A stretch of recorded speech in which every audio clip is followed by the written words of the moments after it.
نحمده ونصلي ونسلم على سيدنا مولانا محمد رسوله النبي الأمين المكين الحميد الكريم الرحيم.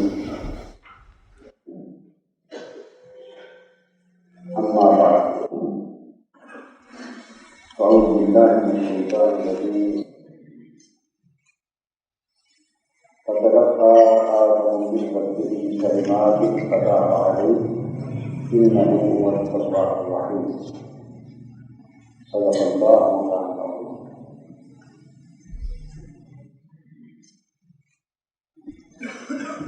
اللہ کے رسول کا شکر ہے جس نے ہمیں قرآن مجید کی حیثیت میں کتاب چشمہ ہدایت کے طور پہ عطا فرمائے. آج ابتداءً برکت کے لیے میں نے آیت نمبر 37 پہلے پارے کی سورہ بقرہ کی آیت نمبر 37 تلاوت کی. اس سے قبل سیدنا آدم علیہ السلام کی تخلیق کا واقعہ بیان ہوا ہے، اور پھر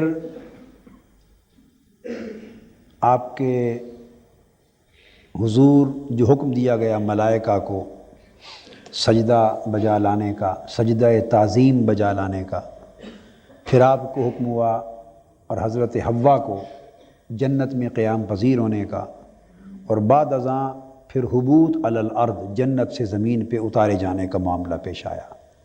اس سے قبل یہ واقعہ آیا ہے. میں نے اس موقع پر اس کا بیان اس لیے نہیں کیا کہ وہ آگے اس سے بہت زیادہ تفصیل کے ساتھ آ رہا ہے. انشاءاللہ تعالی اس کی تفصیل اس موقع پر بیان کریں گے. یہاں اتنی بات عرض کرنا چاہتا ہوں کہ جب سیدنا آدم علیہ السلام کو حبوط علی الارض کا حکم ہو گیا، زمین پہ اتر کے قیام پذیر ہونے کا، تو یہاں اللہ تبارک و تعالی نے سیدنا آدم علیہ السلام کو کچھ عاجزی اور معافی کے کچھ کلمات سکھا دیے. فتلقى آدم من ربه کلمات، پھر آدم نے اپنے رب سے عاجزی اور معافی کے چند دعائیہ کلمات سیکھ لیے. فتاب علیہ، وہ اللہ کے حضور انہوں نے پڑھے تو اللہ تعالیٰ نے ان کی توبہ قبول فرما لی. اس کی تفصیل آگے آئے گی وہ کلمات کیا تھے، لیکن ان میں سے ایک معروف دعا جو ان کلمات پر مشتمل تھی وہ تو یہ تھی: ربنا ظلمنا انفسنا وَإِن لَّمْ تَغْفِرْ لَنَا وَتَرْحَمْنَا لَنَكُونَنَّ مِنَ الْخَاسِرِينَ. اے اللہ، ہم نے اپنی جانوں پر ظلم کیا، اور اگر تو نے ہمارے اوپر رحم نہ فرمایا تو ہم نقصان پانے والوں میں اور خسارہ اٹھانے والوں میں ہو جائیں گے. یہ دعا بڑی عاجزی کی، معافی کی، بڑی مجرب اور بڑی مؤثر دعا ہے. اور آپ یوں سمجھیں کہ یہ وہ سب سے پہلی دعا ہے جو اللہ پاک نے زمین پر کسی انسان کو یا کسی پیغمبر کو تلقین فرمائی. اس دعا کی خوبی یہ ہے کہ یہ سب سے پہلی دعا ہے جو اللہ پاک نے اپنے بندوں میں سے کسی کو اور انبیاء علیہ السلام میں سے کسی کو تلقین فرمائی. اور احادیث میں سیدنا عمر فاروق رضی اللہ تعالیٰ عنہ سے مروی ہے، آگے چل کے عرض کریں گے. انہی کلمات میں سے ایک یہ بھی تھا کہ سیدنا آدم علیہ السلام نے جب اللہ کے حضور معافی مانگی تو حضور علیہ السلام کا وسیلہ پیش کیا کہ باری تعالیٰ، وہ نبی آخر زمان محمد رسول اللہ صلی اللہ علیہ وسلم جس کو تو میری ذریت سے پیدا فرمائے گا، تجھے اس کا واسطہ دیتا ہوں، مجھے معاف فرما. ایک یہ دعا، اس کا ذکر قرآن مجید میں آیا، اور وہ دعائیہ کلمات اس کا ذکر بہت سی احادیث میں آیا ہے. وہ آگے انشاءاللہ کسی موقع پر تفصیل سے ذکر آ جائے گا. اس پر آدم علیہ السلام سے اللہ پاک نے پوچھا کہ آدم، یہ جو تو نے واسطہ پیش کیا میرے نبی صلی اللہ علیہ وسلم کا، یہ تمہیں کہاں سے پتہ چلا کہ یہ میرا محبوب اور برگزیدہ نبی ہے؟ تو آدم علیہ السلام نے عرض کیا، باری تعالیٰ، جب تو نے مجھے جنت میں قیام کا حکم فرمایا، تخلیق کے بعد، پیدا کرنے کے بعد، تو میں نے اپنا سر جو اٹھایا تو عرش الہی کی طرف، تو میں نے عرش الہی کے پایوں پر جگہ جگہ لا الہ الا اللہ محمد رسول اللہ لکھا ہوا پایا. اور بعض روایات میں آیا ہے کہ میں نے جنت کے درخت دیکھے تو درختوں کے پتے پتے پر اور جنت کے خیموں اور محلات کے دروازوں پر اس نبی کا نام لکھا ہوا پایا۔ میں سمجھ گیا کہ یہ سلسلہ انبیاء میں جو تو میری ذریت سے پیدا فرمائے گا، تیرا کوئی محبوب ترین اور برگزیدہ ترین اور مقرب ترین نبی ہے، اس لیے تیرا واسطہ۔ اللہ پاک نے فرمایا کہ آدم علیہ السلام میں نے معاف فرما دی۔ اب جو چیز دراصل میں اس آیت کریمہ کے حوالے سے عرض کرنا چاہتا ہوں وہ ہے فَتَلَقَّى آدَمُ مِن رَبِّهِ کَلِمَاتٍ۔ سو آدم علیہ السلام نے حضرت اپنے رب کریم سے کچھ عاجزی اور معافی کے کلمات سیکھ لیے ہیں۔ یہ فتاب علیہ، پس ان کلمات کے باعث اللہ نے ان کی توبہ قبول فرما لی۔ جو کلمات کا سیکھ لینا ہے یہ جو تلقی ہے، اور اللہ پاک کا بعض خاص کلمات کا سکھانا، یہ درچل سلسلہ تلقین و ارشاد کی ابتدا ہے۔ سلسلہ تلقین و ارشاد کی ابتدا ہے کہ بعض مقاصد کے لیے خاص کلمات کا سیکھنا یا بعض مقاصد کے لیے خاص کلمات اور اذکار اور اوراد و وظائف کا سکھانا، یہ سنت الہیہ اور سنت آدم علیہ السلام ہے۔ بعض ذہنوں میں یہ خیال آتا ہے کہ یہ وظیفے کیا ہوتے ہیں اور ورد کیا ہوتے ہیں اور ذکر اذکار کیا ہوتے ہیں جو بعض خاص مقاصد کے لیے یہ ورد کوئی پڑھتا ہے، کوئی یہ وظیفہ پڑھتا ہے، کوئی یہ ذکر پڑھتا ہے خاص اور کہتا ہے اس سے یہ برکات ہوں گی، یہ مقاصد پورے ہوں گے۔ بعض اوقات بعض ذہنوں میں کم علمی کی وجہ سے خیال آتا ہے کہ شاید یہ امور بدعت میں سے ہیں اور ان کی کوئی اصل نہیں ہے۔ تو بس یہ بات یہاں عرض کرنا چاہتا ہوں کہ حضور علیہ السلام کی سنت سے اصل ہونا تو کثرت سے ثابت ہے، میں تو اس کی سنت الہیہ ہونے کا بیان کر رہا ہوں کہ گویا سب سے پہلی، یوں سمجھیے کہ سب سے پہلی تلقین زمین پر اللہ کی مخلوق اور بندوں کے آباد ہونے سے بھی پہلے جو اللہ پاک نے فرمائی وہ کلمات اور اذکار کی تلقین تھی۔ اس لیے بعض نیک مقاصد کے لیے کلمات اور اذکار کا سیکھنا اور سکھانا یہ سنت ہے اللہ کی اور انبیاء کی، اور پھر اس سے برکت کا پیدا ہونا یہ قرآن مجید سے استنباط ہوتا ہے فتاب علیہ، پس اس وجہ سے اللہ نے ان کی توبہ قبول فرما لی، اور اللہ پاک رحمت اور کرم نوازی کے ارادے کے ساتھ ان کی طرف متوجہ ہو گیا۔ انہ هو التواب الرحیم، بے شک وہ تواب الرحیم ہے۔ اس کے بعد اگلی بات جو یہاں قابل توجہ ہے وہ یہ کہ جب انسان ہم زمین میں آباد ہو گئے تو اللہ رب العزت نے فرمایا فَإِمَّا يَأْتِيَنَّكُم مِّنِّي هُدًى، وہ جو میں نے پہلی بات عرض کی اذکار اور ادعیہ کا اور دعوات کا اور کلمات کا تلقین کرنا اور سیکھنا سکھانا، اس لیے سلاسل میں اور روحانی طور پر مشائخ اور صوفیاء اور بزرگان دین مریدین اور مستفیدین کو اور طالبین کو اسی طرح مصنون اذکار اور اوراد سکھاتے ہیں اور وہ سیکھتے ہیں، اور یہ سلسلہ اس سنت کے تابع ہے اور اللہ پاک اس سے برکات پیدا فرماتا ہے۔ آگے اللہ رب العزت نے فرمایا پس تمہارے پاس میری طرف سے جب کوئی ہدایت پہنچے وحی کی صورت میں، فمن تبع ہدایا فلا خوف علیہم ولا ہم یحزنون، تو جو بھی میری ہدایت کی پیروی کرے گا نہ ان پر کوئی خوف طاری ہوگا اور نہ وہ لوگ غمگین ہوں گے۔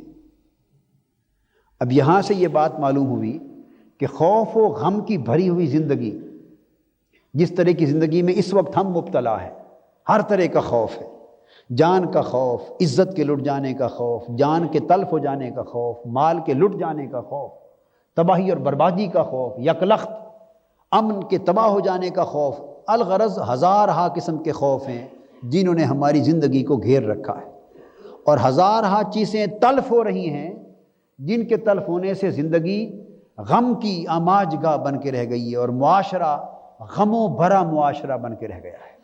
تو قرآن مجید کی اس آیت کریمہ نے ہمیں متوجہ کر دیا، متوجہ کرنا اللہ کا کام ہے اور پھر متوجہ ہو جانا یہ ہمارا کام۔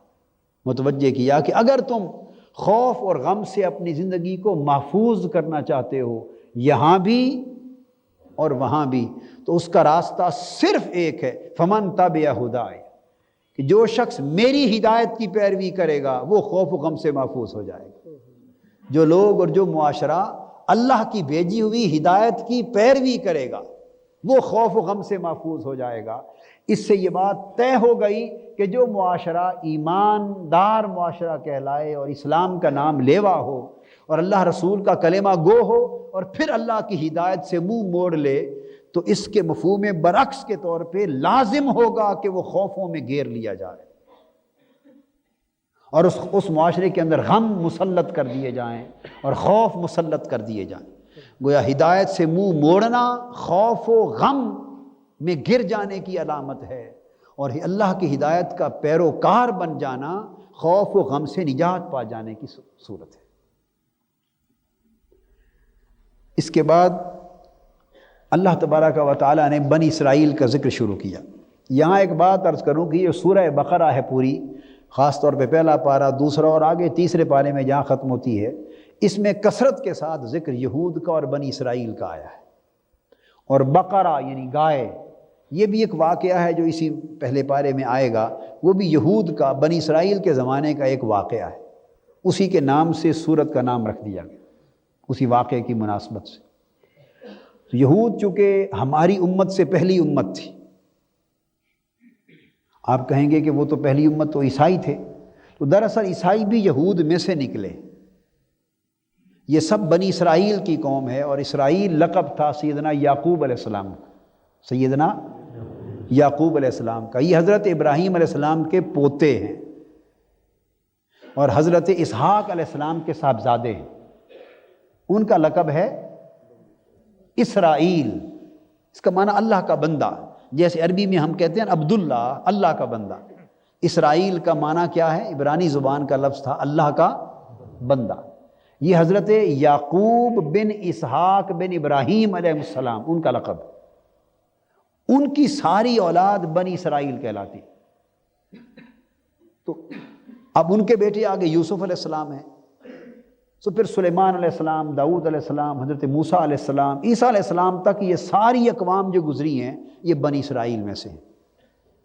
تو موسیٰ علیہ السلام کے بعد پھر اس بنی اسرائیل کو یہود کا نام دے دیا گیا، اور جب عیسیٰ علیہ السلام کی بعثت ہوئی تو عیسیٰ علیہ السلام بھی یہودیوں میں سے آئے، بنی اسرائیل میں سے، یہود میں سے، مگر جو ان کے اوپر ایمان لائے اور ان کے پیروکار ہو گئے وہ نصارہ کہلانے لگے، ان کی مدد کرنے والے، اور جو ان پر ایمان نہ لائے وہ طبقہ الگ رہ گیا، اس کو یہود کہا گیا، اور جو ان میں سے ان پر ایمان لے آیا وہ نصارہ یا عیسائی بن گئے۔ تو جو روٹ ہے، اصل، وہ ایک ہے، بنی اسرائیل۔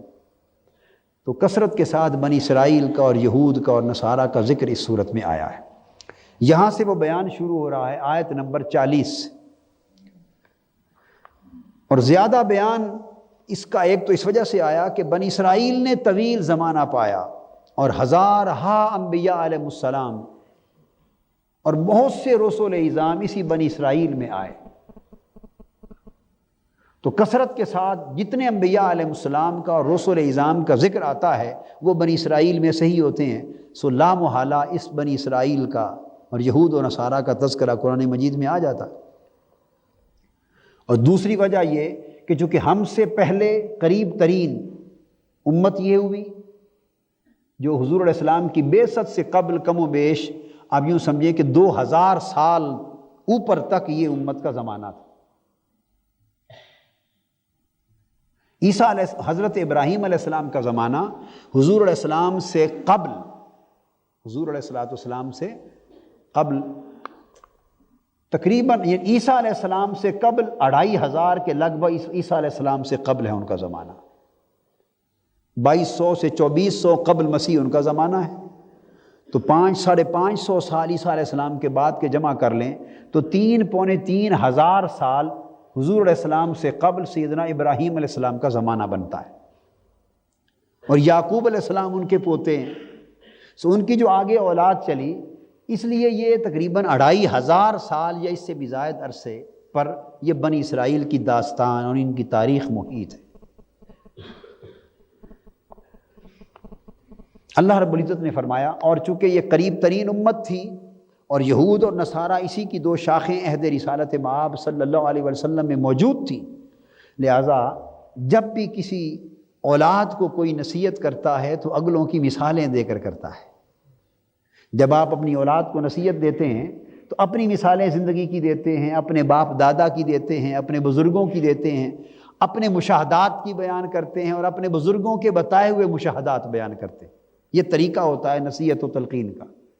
تو امت محمدی صلی اللہ علیہ وسلم کو جب تلقین کی گئی اور احکام دیے گئے اور انہیں نافرمانی سے ڈرایا گیا اور سرکشی اور بغاوت کی زندگی سے ڈرایا گیا اور عذاب آخرت سے ڈرایا گیا اور نافرمانی کے انجام سے انہیں آگاہ کیا گیا، تو لازم تھا کہ ساتھ ہی ساتھ پچھلے واقعات جو بیت چکے ان کو بتائے جائیں کہ لوگوں پہلے ایسا ہو چکا ہے، کہیں تم اسی راہ پہ نہ چل پڑنا۔ بس اس طرح کی بات ہے۔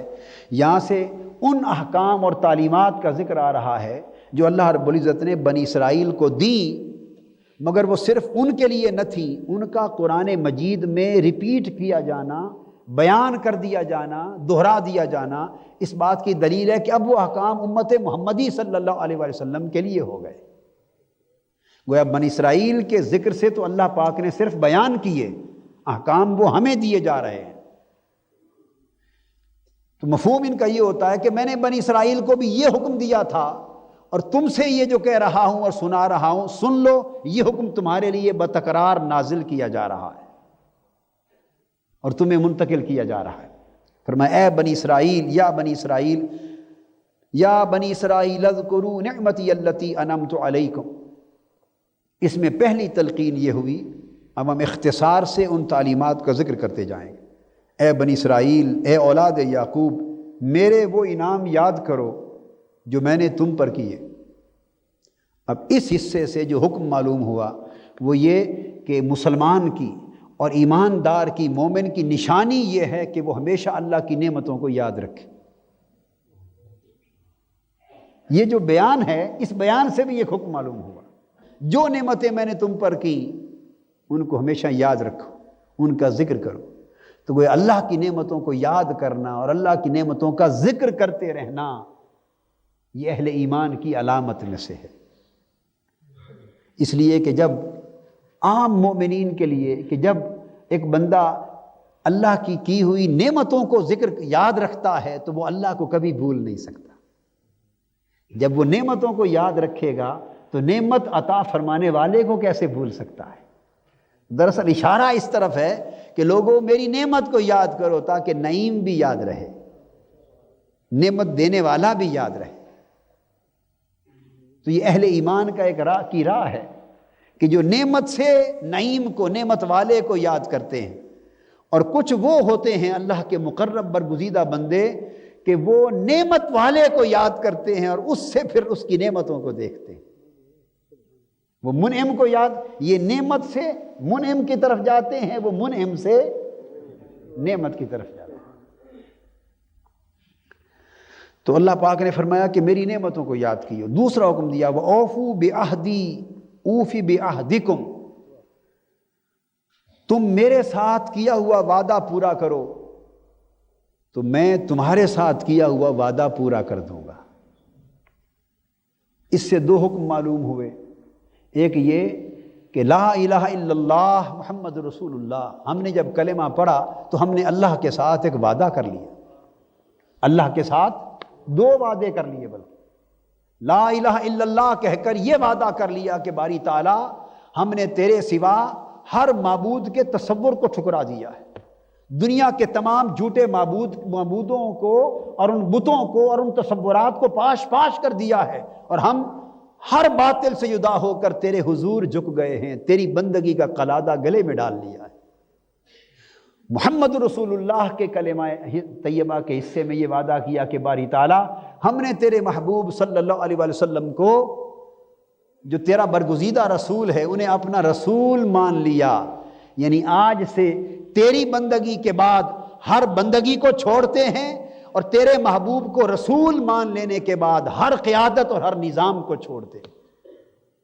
عبادت تیری کریں گے اور حکم اور تعلیم تیرے رسول کی دی ہوئی مانیں گے، ہماری زندگی تیری عبادت اور تیرے محبوب کی اطاعت سے مزین ہو جائے گی۔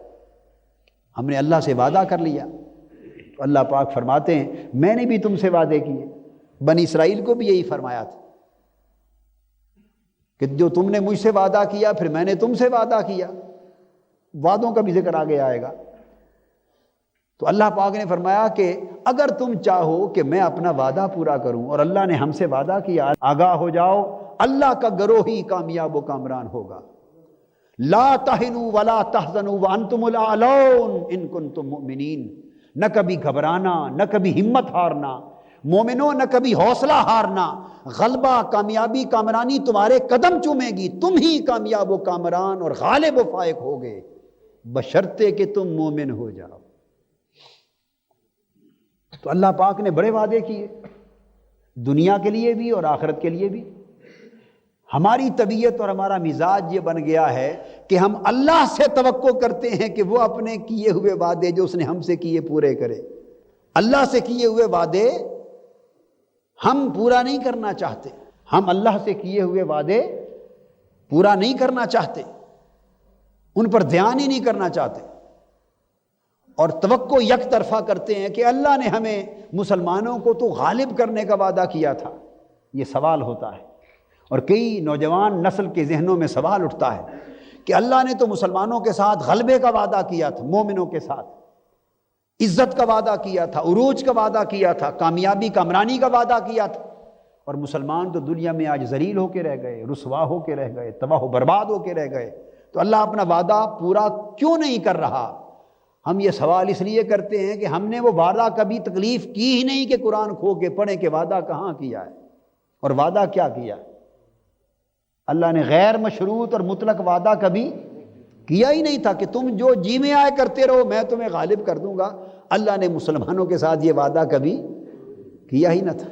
اس نے تو اپنے وعدے کے ایفا کا بھی اصول بیان کر دیا، اوفو بعہدی، پہلے تم اپنا وعدہ پورا کرو جو مجھ سے کیا ہے، اوفی بعہدکم، پھر میں تم سے اپنا وعدہ پورا کر دوں گا۔ سادہ سا سوال ہے، کیا ہم نے اپنا وعدہ پورا کر لیا ہے؟ اگر اس کا جواب ہاں میں ہے تو پھر ہم پوچھنے میں بھی حق بجانے ہوئے ہیں کہ اللہ وعدہ کیوں نہیں پورا کر رہا، اور اگر ہم اپنا وعدہ پورا کرنے کی طرف آنے کو ہی تیار نہیں تو ہمیں یہ پوچھنے کا حق کیسے مل گیا کہ اللہ وعدہ کیوں نہیں پورا؟ اللہ کا وعدہ ہی نہیں ہے۔ اللہ کا وعدہ تو اس صورت میں ہے جب ہم اپنا وعدہ پورا کریں۔ تیسری چیز فرمائی وَإِيَّايَ فَارْهَبُونَ، اور لوگوں مجھ ہی سے ڈرا کرو، مجھ ہی سے ڈرا کرو۔ وَإِيَّايَ فَارْهَبُونَ، مجھ ہی سے ڈرا کرو۔ اس کا مطلب ہے کہ اللہ کے سوا کسی اور سے ڈرو گے تو اس کا مطلب ہے تمہارا ایمان کمزور ہے۔ اس لیے علامہ کہتے ہیں ہر کے رمز لا الہ فہمیدہ است، شرک را در خوف مضمر دیدہ است۔ جس نے لا الہ الا اللہ کا راز پا لیا اس کو یہ بات سمجھ میں آ گئی کہ اللہ کے سوا کسی بھی دنیا کی بڑی سے بڑی طاقت و سلطنت سے ڈرنا یہی شرک ہے۔ آج 56 ممالک ہیں پوری دنیا میں اسلام کے نام لیوا، عالم اسلام کے 56 ممالک، اور وہ عالم کفر کے ایک ہی طاقتور ملک سے ڈرتے ہیں۔ یہ ایمان کی کمزوری کی علامت ہے۔ پھر چوتھی بات فرمائی وَآمِنُوا بِمَا أَنزَلْتُ مُصَدِّقًا لِمَا مَعَكُمْ وَلَا تَكُونُوا أَوَّلَ كَافِرٍ بِهِ، اور اس کتاب پر بھی ایمان لاؤ۔ یہ چونکہ خطاب بنی اسرائیل کو ہو رہا ہے، یہود و نصارہ کو، اس کتاب پر بھی ایمان لاؤ جو میں نے اپنے رسول محمد مصطفیٰ صلی اللہ علیہ وسلم پر اتاری ہے، مصدقا لما معکم، اور یہ کتاب اس کی اصلاً تصدیق کرنے والی ہے جو تمہارے پاس موجود ہے، یعنی تورات اور انجیل جو کتابیں تمہارے پاس موجود ہیں ان کی اصلاً یہ کتاب مصدق بن کر آئی ہے، تصدیق کرنے والی۔ وَلَا تَكُونُوا أَوَّلَ كَافِرٍ بِهِ، تو یہ تو جو کتاب موسیٰ علیہ السلام پر اور عیسیٰ علیہ السلام پر اتری، جو کتاب موسیٰ علیہ السلام پر جو تمہارے ہاتھ میں ہے، یہ تو اصل اس کتاب کی تصدیق کرنے والی کتاب بن کے آئی ہے، یعنی قرآن۔ تو تم ہی اگر اس کا انکار کرنے والے بن جاؤ تو بڑی حیرت کی بات ہے کہ تم ہی سب سے پہلے اس کے منکر نہ بنو۔ اور اس کے ضمن میں جو حکم دیا وہ یہ ولا، جو ہمارے لیے بھی جس کا اطلاق ہوتا ہے، وَلَا تَشْتَرُوا بِآيَاتِي ثَمَنًا قَلِيلًا، اور تم میری آیتوں کو دنیا کی تھوڑی سی قیمت پر فروخت نہ کر دیا کرو۔ ثَمَنًا قَلِيلًا، دنیا کی تھوڑی سی قیمت پر فروخت نہ کر دیا کرو۔ اس کا مطلب یہ نہیں کہ اگر زیادہ پیسے مل جائیں تو پھر فروخت کر دو۔ اگر دین کا سودا اور قرآن کا سودا اور اللہ کی آیتوں کا اور احکام کا سودا 1000 2000 5000 سے ہوتا ہو تو پھر نہ بیچو، پھر کہو ہم قرآن بیچ دیں، ہم شریعت بیچ دیں، ہم اسلام بیچ دیں۔ اور اگر وہی سودا لاکھوں میں طے پا جائے زیادہ قیمت میں تو بیچ دو، نہیں، یہ معنی نہیں ہے۔ ثمناً قلیلا سے مراد یہ ہے کہ اگر ساری دنیا کی دولت اور سرمایہ اٹھا کر تمہارے قدموں میں بھی رکھ دیا جائے تو یہ ساری دنیا کی دولت میری آیتوں کے مقابلے میں بڑی تھوڑی قیمت ہے۔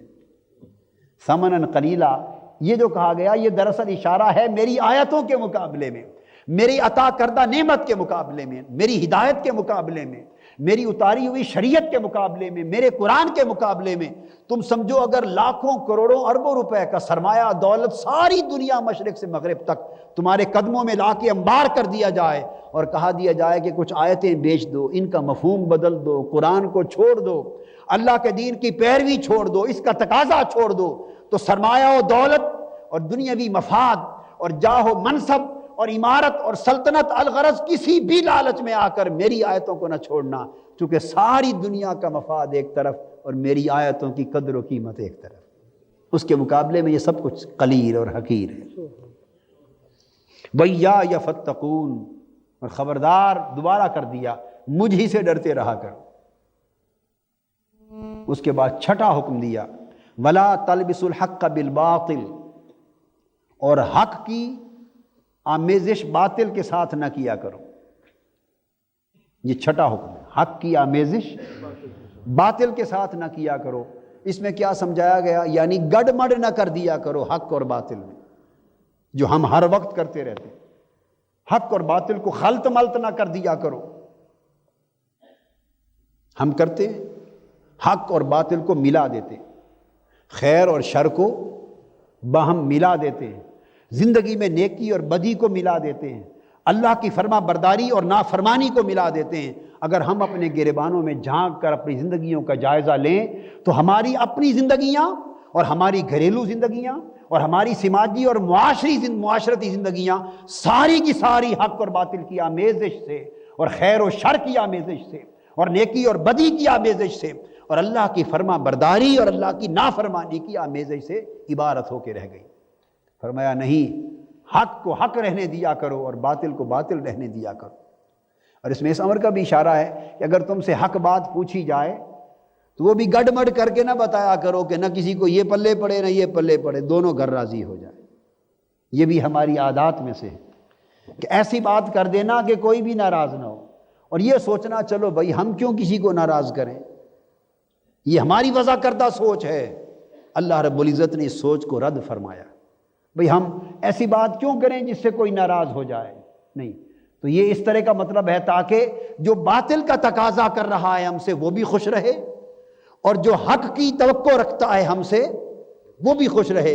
اس طرح لگی لپٹی بات کریں کہ حق والے بھی راضی ہوں اور باطل والے بھی راضی ہوں، یہ یہودیوں کی نفسیات تھی جس کو اللہ پاک نے رد کر کے تلقین کی، وَلَا تَلْبِسُوا الْحَقَّ بِالْبَاطِلِ، نہیں، جب بات کرو کھلی کھلی کیا کرو تاکہ حق حق لگے اور باطل باطل لگے، ان میں واضح امتیاز ہو جائے۔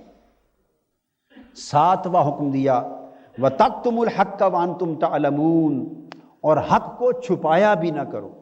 دو الگ بات، پہلے تھا حق اور باطل کو ملا دینا، گڑمڑ کر دینا، اور اب فرمایا کہ حق کو جان بوجھ کر وَأَنْتُمْ تَعْلَمُونَ، تم جانتے ہو کہ یہ حق ہے اور جانتے ہو کہ حق یہ ہے، مگر تم حق کو چھپا رہے ہو، اس پر پردہ ڈال رہے ہو، صرف اس لیے کہ اگر حق کا اظہار کیا تو شاید میرے کسی مفاد کو نقصان پہنچ جائے، میرا کوئی دنیاوی بنتا ہوا کام بگڑ جائے، یا جس سے مجھے کوئی مفاد اور منفعت ہے شاید وہ مجھ سے ناراض ہو جائے۔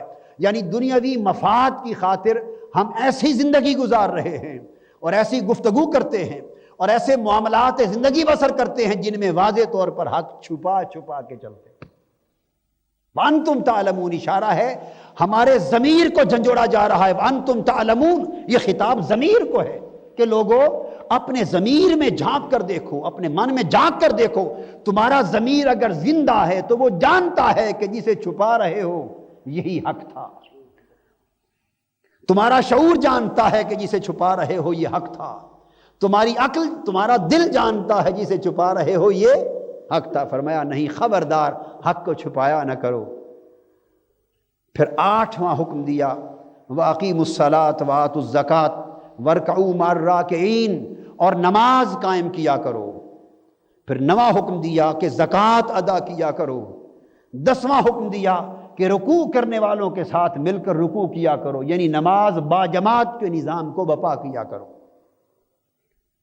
پھر 11واں حکم دیا، اَتَأْمُرُونَ النَّاسَ بِالْبِرِّ وَتَنْسَوْنَ أَنفُسَكُمْ وَأَنْتُمْ تَتْلُونَ الْكِتَابَ۔ پھر فرمایا 11ویں حکم میں کہ کیا تم دوسرے لوگوں کو نیکی کا حکم دیتے ہو اور اپنے آپ کو بھول جاتے ہو؟ وَأَنْتُمْ تَتْلُونَ الْكِتَابَ، اور حالانکہ تم اللہ کی کتاب کی تلاوت بھی کرتے ہو۔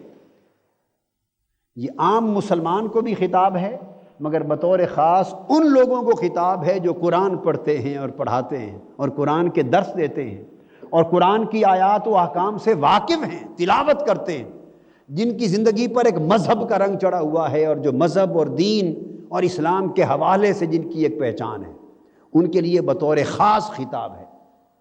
فرمایا کہ کیا وجہ ہے اے واعظ کرنے والوں، اے نیکی کی تلقین کرنے والوں، درس دینے والوں، دنیا کو نیکی کی دعوت دینے والوں، کیا بات ہے جب نیکی کا معاملہ آتا ہے تو وہ صرف دعوت کے لیے ہے، تمہارے اپنے عمل کے لیے نہیں؟ لوگوں کو نیکی کی طرف بلاتے ہو، حکم دیتے ہو، وَتَنْسَوْنَ أَنفُسَكُمْ، مگر اپنی زندگی میں نیکی داخل کرنے کے وقت آتا ہے تو اپنے آپ کو بھول جاتے ہو۔ وَأَنْتُمْ تَتْلُونَ الْكِتَابَ، اور دیکھو تم اللہ کی کتاب بھی پڑھتے ہو، اور پھر بھی یہ تضاد ہے قول و عمل میں، اور واعظ و عمل میں یہ تضاد۔ تو گویا اللہ پاک نے اس بات کے امکان کو رد کر دیا کہ اہل ایمان کے لیے یہ تو ممکن ہی نہیں کہ وہ قرآن پڑھیں اور پھر ان کے قول اور عمل میں اور ان کی نصیحت اور اپنی زندگی میں تضاد پایا جائے۔ افلا تعقلون، کیا تم سوچتے نہیں ہو؟ پھر اس کے بعد 12واں حکم دیا، وَاسْتَعِینُوا بِالصَّبْرِ وَالصَّلَاةِ، اور مدد مانگا کرو اللہ سے صبر اور نماز کے ذریعے۔ تو صبر کا حکم دیا اور نماز کا، اور جو حکم ہے اس میں جو راز کی بات ہے وہ صبر اور نماز کو اللہ کی مدد کا ذریعہ بیان کیا۔ صبر اور نماز کو اللہ کی مدد کا ذریعہ اور وسیلہ اور اللہ کی مدد کا واسطہ بیان کیا۔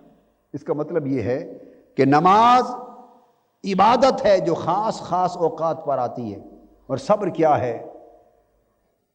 صرف مصیبت میں صبر نہیں ہوتا، بلکہ صبر ایک ایسی جامع زندگی ہے کہ ہر وہ چیز جو نفس چاہے اور آپ اس کو روک لیں، رک جائیں، یہ صبر ہے۔ نفس چاہے کہ یوں کر لوں، جی چاہے کہ یوں کر لوں، طبیعت چاہے کہ یوں کر لوں، آپ اولاد چاہے کہ یوں کر لیا جائے، بیوی بچے چاہیں کہ یوں کر لیا جائے اور ہو وہ ناجائز، برادری چاہے کہ یوں کر لیا جائے، معاشرہ چاہے کہ یوں کر لیا جائے، طبیعت تقاضا کرے کہ اس میں عزت ہے، ناموری ہے، شہرت ہے، ایسا کر لیا جائے، مگر انسان دیکھے کہ اس میں میرا اللہ ناراض ہوگا، لہٰذا ان ساری خواہشوں کو روک لینا اور ان ساری خواہشات سے اپنے آپ کو روک لینا اور پوری کی پوری زندگی کو اللہ کے امر کی روک کے مطابق چلانا، یہ دراصل صبر ہے۔ تو فرمایا کہ لوگوں میری عبادت بھی کرو اور زندگی کو نمونہ صبر بنا لو۔ تو فرمایا پھر اللہ سے مدد مانگو، یعنی اشارہ اس امر کی طرف ہے کہ ان بندوں پر میری مدد کیوں نہ اترے گی کہ جن کے خاص لمحے میری نماز سے معمور ہیں اور جن کی پوری زندگی میرے امر کے تابع ہو کر صبر کی آئینہ دار بن گئی ہے۔ نماز اور صبر کی جن کی زندگی آئینہ دار بن گئی ہے ان پر میری مدد ہوگی۔ اور یہ بھی فرمایا کہ جب کوئی مصیبت اور تکلیف آ جائے تو ایک تو صبر کیا کرو کہ صبر کے ذریعے سے مدد اللہ کی مانگنی ہے، اور نماز پڑھا کرو۔ تو جب کوئی مصیبت تکلیف آئے تو نفل پڑھا کرو۔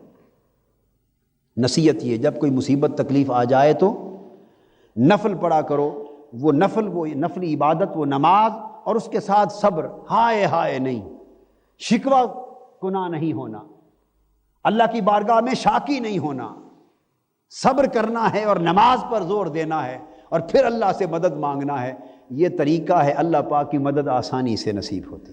نماز اور صبر یہ میری مدد کا ذریعہ ہیں اور یہ جو طریقہ میں نے بتایا نماز کا، صبر کی حالت میں نماز پڑھنے کا، فرمایا وَإِنَّهَا لَكَبِيرَةٌ، یہ ہے بڑی گراں اور بھاری بات کہ انسان اپنے آپ کو صابر بھی بنائے اور حالت صبر میں اپنا تعلق اللہ کے ساتھ عبادت والا جوڑ لے، سجدہ و عبادت کا تعلق جوڑے اور صبر پر قائم رہے۔ فرمایا اس طرح نماز پڑھنا ہے بڑی گراں اور بھاری بات، مگر الا علی الخاشعین، جو لوگ اللہ کے حضور عاجز بن جاتے ہیں ان پر بھاری نہیں رہتی، ان کے لیے ہلکی ہو جاتی ہے۔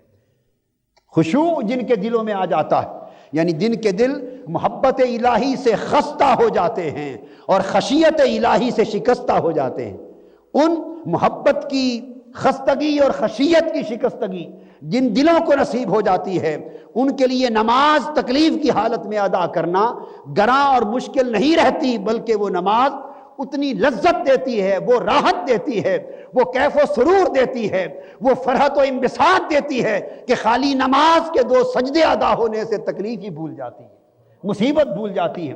وہ گرانی جو تکلیف کے باعث طبیعت پر آئی تھی، وہ پریشانی جو اس مصیبت اور مشقت کے باعث طبیعت میں آئی تھی، بندہ نماز میں آیا تھا کہ مدد مانگے تھا، مگر نماز پڑھی اور اللہ کی قربت نصیب ہوئی اور پردہ دوری کا اٹھا اور دل خدا کی محبت میں خستہ ہو گیا، دل خدا کی خشیت میں شکستہ ہو گیا، اس تعلق نے وہ کیفیت پیدا کر دی کہ نہ مصیبت یاد رہی نہ وہ ماحول یاد رہا۔ وہ پھر کیا بات یاد رہتی، تو پھر بندہ وہ مصیبت ہی بھول جاتا ہے۔ فرمایا جو خاشعین ہیں، خشوع والے ہیں، ان کے لیے گرانی نہیں رہتی۔ اور یہ خشوع والے ہیں کون؟ 14واں حکم یہ دیا کہ یہ خشوع کن کو، آپ کے ذہن میں سوال آ سکتا ہے کہ ایسی خشیت، ایسی محبت اور ایسا خشوع کس طرح نصیب ہوتا ہے اور کن خوش نصیبوں کو نصیب ہوتا ہے؟ اللہ پاک نے سوال کا ساتھ ہی جواب دے دیا کہ اگر تم پوچھو کہ وہ خشوع والے کون لوگ ہیں، وہ محبت و خشیت والے، وہ عاجزی والے لوگ کون ہیں اور انہیں کس طرح یہ عاجزی کی کیفیت نصیب ہوتی ہے، فرمایا اس کا بھی ایک ہی طریقہ ہے، الذین یظنون انہم ملاقو ربہم، یہ وہ لوگ ہیں جو ہر وقت اللہ کی ملاقات کے طالب رہتے ہیں، یہ وہ لوگ ہیں جو یقین رکھتے ہیں، امید رکھتے ہیں، یقین رکھتے ہیں اس بات کا کہ بس چند دنوں کی بات ہے اللہ سے ملاقات ہونے والی ہے، جن کا دھیان اس دنیا میں رہنے پر نہیں ہوتا بلکہ دنیا سے چلے جانے پر ہوتا ہے، اس دنیا کی لذت و آرام پر نہیں ہوتا، اس دنیا کے عیش و آرام اور راحت و سکون پر نہیں ہوتا، بلکہ ان کی نظر اس لمحے پر جمی اور گڑی رہتی ہے کہ کب وہ لمحہ آئے گا کہ پردہ اٹھے گا اور مولا کی ملاقات ہوگی۔ تو جن کا دھیان اللہ کے روز ملاقات پر رہتا ہے، اس لمحے وصال محبوب پر رہتا ہے، فرمایا انہی کے دلوں کو خشوع نصیب ہوتا ہے، کیونکہ اس ملاقات کی خواہش ان کے دل میں محبت اور خستگی کا چشمہ کھول دیتی ہے، اور پتھروں جیسے سخت دل بھی کیوں نہ ہو وہ پھوٹ جاتے ہیں، ان کے اندر خستگی آ جاتی، خشیت آ جاتی۔ کیوں؟ وہ جو ملاقات کا تصور ہے وہ دلوں کی سختی کو توڑ دیتا ہے۔ آپ خود سوچ لیں، اللہ پاک نے یہاں خشوع کا راستہ تصور ملاقات بیان کیا، ایک خاص بات ہے اہل علم، خشوع کا راستہ تصور ملاقات۔ صوفیاء کرام اور مشائخ اعظام تصوف میں مراقبے سجیسٹ کرتے ہیں، اور مراقبوں میں کچھ نہیں ہوتا سوائے تصورات کی۔ یہ ضمن بتا دوں، بعض لوگ جو یعنی سطحی علم رکھتے ہیں اور گہرائی میں نہیں جاتے، وہ یہ خیال کرتے ہیں یہ مراقبے کیا ہیں، یہ تصورات کیا ہیں۔ بھئی یہ تصور یعنی صوفیاء تلقین کرتے ہیں کہ مراقبہ کرو قیامت کے دن کا، اللہ کے حضور پیش ہونے کا مراقبہ کرو، قبر کی شام کا مراقبہ کرو۔ آپ سمجھ گئے نا بات؟ تو یہ اپنی حقیقت کا مراقبے صوفیاء کرام تصوف کے مراقبے ہوتے ہیں۔ تو بعض اب آپ سمجھتے ہیں یہ بدعت ہیں یا ناجائز چیزیں ہیں یا یہ من گھڑت ہیں، بے سود چیزیں، نہیں، بے سود نہیں ہیں، یہ ناسمجھی کی باتیں ہیں۔ جنہوں نے ایسی چیزیں تلقین کی ہیں وہ ہم سے زیادہ دین کو سمجھنے والے تھے۔ یہ تصور کہاں سے نکلا؟ قرآن مجید کی اس نص سے، فرمایا الذین یظنون انہم ملاقو ربہم۔ اس وقت تو ملاقات ہو نہیں رہی، اس وقت تو ملاقات ہو رہی، تو جو کام مستقبل میں ہونے والا ہو وہ اگر آج کرنے کو کہا جائے تو اسے کیا کہیں گے؟ وہ اسی کو تصور کہتے ہیں۔ وہ تصور اور مراقبہ ہے، یعنی یقین رکھتے ہیں اور ایک ہے خالی یقین تو ہے مگر دھیان نہیں۔ جب یقین کے ساتھ دھیان مل جاتا ہے تو وہ تصور میں بدل جاتا ہے۔ تو مطلب یہ ہے اگر لوگوں خشوع چاہو اور قلب میں محبت و خشیت کی خاص کیفیت چاہو، اس کا طریقہ کیا ہے؟ یظنون انہم ملاقو ربہم، تو پھر اس یقین کو دھیان اور تصور میں بدل لو کہ وہ لمحہ آنے والا ہے جب ملاقات ہو جائے گی۔ جب سیدنا اویس کرنی سے حضرت سیدنا عمر فاروق اور سیدنا علی شیر خدا رضی اللہ تعالیٰ عنہ ملاقات کے لیے آئے، مجلس ہو گئی، تو تھوڑی دیر کے بعد اویس کرنی خود عرض کرنے لگے ان کو کہ اب ہم دعا کریں، آپ تشریف لے جائیں کہ اب ان قریب ایک بڑا دن آنے والا ہے جس میں ملاقات ہونے والی ہے، میں قیامت کی تیاری کر لوں۔ ویسے کرنی فرمانے لگے بس بڑی باتیں ہو گئی ہیں بھائی عمر، اے بھائی علی رضی اللہ تعالیٰ عنہ، اب آپ جائیں، قیامت قریب ہے اور اس میں ایک بڑی ملاقات ہونے والی ہے، میں اس ملاقات کی تیاری کر لوں۔ ہائے ہائے، جن کو محبوب سے ملاقات کی امید ہوتی ہے وہ ملاقات کی تیاری کرتے ہیں، وہ ملاقات کی۔ آج جو شادیاں جب ہوتی ہیں نا تو 5-6 گھنٹوں کے لیے دلہنوں کو لے جاتے ہیں بیوٹی پارلر کے پاس، دلہن کو بیوٹی پارلر کے پاس لے جاتے ہیں، اور مجھے کسی نے یہ بھی بتایا اگلے دن کہ آج کل دلہے بھی بیوٹی پارلر کے پاس جاتے ہیں۔ انا للہ و انا الیہ راجعون۔ مجھے معلوم نہیں تھا، پتہ نہیں غلط ہے یا صحیح بات ہے، آپ جوان لوگ بہتر جانتے ہوں گے، ہمارے زمانے میں تو بیوٹی پارلر ہوتے ہی نہیں تھے۔ تو یہ سارا کیا ہے؟ ایک تصور ہے، ناجائز ہو یا جائز ہو، میں اس میں نہیں جا رہا، میں آپ کو تصور سمجھا رہا ہوں۔ عمل جائز ہے یا ناجائز ہے، اس میں اسراف ہے یا تبذیر ہے یا حد سے گزر جانے کی بات ہے، وہ معاملہ جدا ہے، مگر جو بیسک کنسیپٹ اس کے پیچھے کار فرما ہے، یہ تیاری ہے ملاقات کی۔ یہ کیا ہے؟ یہ تیاری ہے ایک ملاقات کی۔ ارے لوگوں سوچو، یہ دنیا کی ملاقات ہے دو دوستوں میں جو ہو رہی ہے، اس کی تیاری پر کتنا وقت اور کتنا سرمایہ خرچ کرتے ہو؟ کبھی یہ بھی سوچا کہ مرنے کے بعد اس محبوب حقیقی کی ملاقات کا لمحہ آ رہا ہے، جنہیں اس کی ملاقات کا یقین ہو جائے ان کی تو ساری زندگی تیاری میں بیت جاتی ہے، ان کی ساری زندگی تیاری میں بیت جاتی، اور وہ اسی سوچ سے فارغ نہیں ہوتے کہ ملاقات کا وقت گھڑی آنے والی ہے، میں اس کی تیاری کر لوں۔ فرمایا یہ خشوع انہی کو نصیب ہوتا ہے جن کا دھیان اس ملاقات پہ رہتا ہے۔ یہ تعلیم دے کر فرمایا وَأَنَّهُمْ إِلَيَّ رَاجِعُونَ، اور وہ یہ دھیان میں رکھتے ہیں کہ وہ سب پلٹ کر اللہ کی طرف جانے والے ہیں۔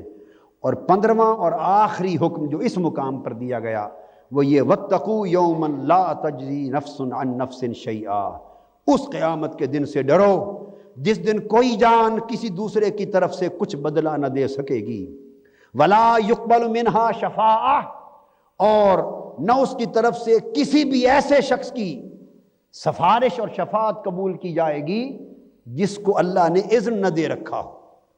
یہ بات میں نے تفسیراً اور ایضاحاً سمجھا دی، کیونکہ آگے جا بجا قرآن مجید میں آئے گا کہ اللہ کے حضور اس کے مقبول بندے شفاعت بھی کریں گے، اور اللہ پاک شفاعت کا اذن بھی دے گا، شفاعت کا اذن بھی دے گا۔ سو اشکال اور ابہام اور التباس دور کرنے کے لیے میں نے آپ کو سمجھا دیا۔ فرمایا قیامت کا دن وہ دن ہوگا، کیونکہ اس سے مغالطہ لگ جاتا ہے، لوگ سمجھتے ہیں، فرمایا وَلَا يُقْبَلُ مِنَّا شَفَاعَةٌ، کہ اس دن کوئی شفاعت اور سفارش قبول نہیں کی جائے گی۔ اس سے ایک اعتقادی مغالطہ بعض لوگوں کو لگتا ہے، اور وہ یہ سمجھتے ہیں کہ شاید قیامت کے دن کوئی شفاعت نہیں، اور شفاعت کا عقیدہ رکھنا بھی معاذ اللہ قرآن کے خلاف ہے۔ یہ جہالت ہے اور قرآن کو نہ سمجھنا ہے۔ قرآن مجید میں درجنوں آیات کریمہ ہیں جہاں قرآن مجید میں شفاعت کا اللہ پاک نے اذن دیا اور اہل اذن شفاعت کریں گے، اور اس کا اثبات ہے، اور درجنوں آیات ہیں جہاں ایسا بیان ہے۔ تو دونوں کو ملا کے سامنے رکھیں تو مفہوم واضح ہو جاتا ہے، اور وہ یہ کہ دراصل کسی ایسے شخص کی شفاعت اور سفارش قبول نہیں کی جائے گی جو اللہ پاک کی طرف سے معزون نہیں ہوا، جس کو اللہ نے شفاعت کا اذن نہیں دیا تھا، یا یہ کہ کافروں اور مشرکوں اور غیر مسلموں کے حق میں اور مجرموں کے حق میں کوئی شفاعت قبول نہیں ہوگی، چونکہ شفاعت کا استحقاق اہل ایمان کے لیے۔ وَلَا يُؤْخَذُ مِنْهَا عَدْلٌ، اور نہ اس کی طرف سے جان چھڑانے کے لیے کوئی معاوضہ قبول کیا جائے گا، یعنی رشوت بھی نہیں ہوگی، معاوضہ بھی نہیں ہوگا، فدیہ بھی نہیں ہوگا، ایسی ناجائز سفارش بھی نہیں ہوگی، وہ تمام ذریعے جن سے انسان دنیا میں کام نکال لیتا ہے، فرمایا دراصل جن سے دنیا میں کام ناجائز کام نکالتے رہتے ہو جن طریقوں سے، وہ ناجائز طریقے بند ہوں گے، وہاں صرف جائز صورتیں ہوں گی۔ ولا ہم ینصرون، اور نہ ہی امر الہی اور حکم الہی کے خلاف ان کی کوئی امداد کر سکے گا اور نہ امداد کی جائے گی۔ قیامت کے اس دن سے ڈرو۔ اس مقام پر 15 احکام اور تعلیمات کا ذکر ہے جن کا ہم نے آج بیان کیا۔ اللہ تبارک و تعالی ہمیں انہیں سمجھنے اور ان پر کاملاً عمل پیرا ہونے کی توفیق مرحمت فرمائے۔ وما علینا الا البلاغ۔ شیخ الاسلام ڈاکٹر محمد طاہر القادری کے آفیشیل یوٹیوب چینل کو سبسکرائب کریں اور بیل آئیکن کلک کریں۔